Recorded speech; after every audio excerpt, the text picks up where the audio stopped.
Assalamualaikum warahmatullahi wabarakatuh. Perkenalkan, nama saya Tessa Syahwani Putri dengan NIM 24002057. Baik, selanjutnya kita masuk pada bab 3, yaitu teori manajemen pendidikan. Bab ini menjelaskan secara komprehensif konsep-konsep dasar dan teori-teori utama dalam manajemen pendidikan, serta relevansinya dalam praktik kepemimpinan pendidikan.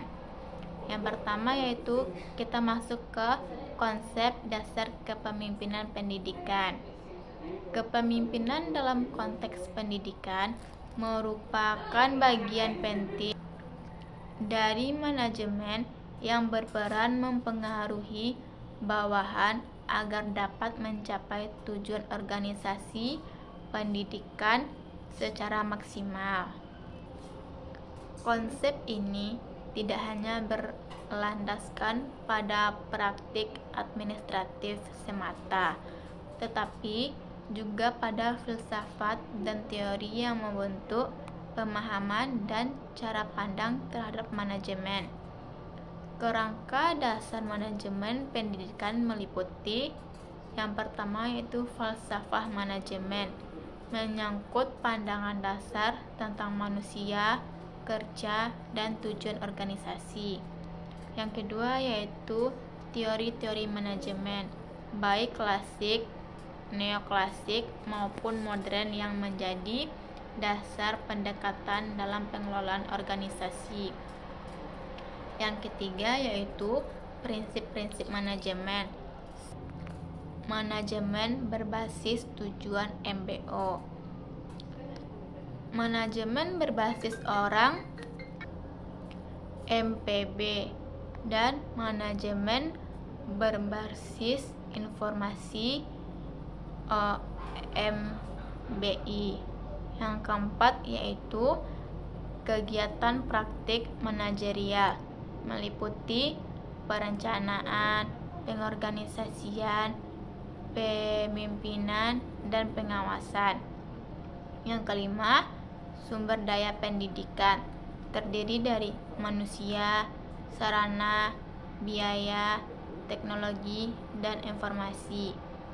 Manajer pendidikan yang efektif harus memahami aspek ontologis hakikat, epistemologis cara memperoleh pengetahuan, dan aksiologis tujuan praktis dari manajemen.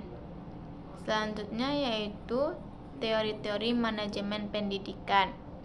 Tony Bash mengklarifikasikan teori manajemen pendidikan ke dalam 6 pendekatan utama.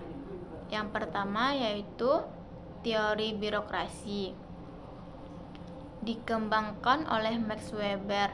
Teori ini menekankan struktur organisasi formal, hierarki yang jelas, pembagian kerja, atur-aturan tertulis, dan hubungan kerja impersonal. Meskipun efisien, model ini sering dianggap terlalu kaku dalam dunia pendidikan. Yang kedua yaitu teori collegiality, menekankan pengambilan keputusan melalui partisipasi dan konsensus bersama, terutama antar guru. Teori ini cocok diterapkan dalam budaya organisasi yang demokratis dan kolaboratif. Yang ketiga yaitu teori mikropolitik, menjelaskan bahwa keputusan organisasi seringkali dihasilkan melalui negosiasi dan perebutan pengaruh antar kelompok dengan kepentingan berbeda. Konflik dalam organisasi dianggap sebagai hal yang wajar dan perlu dikelola.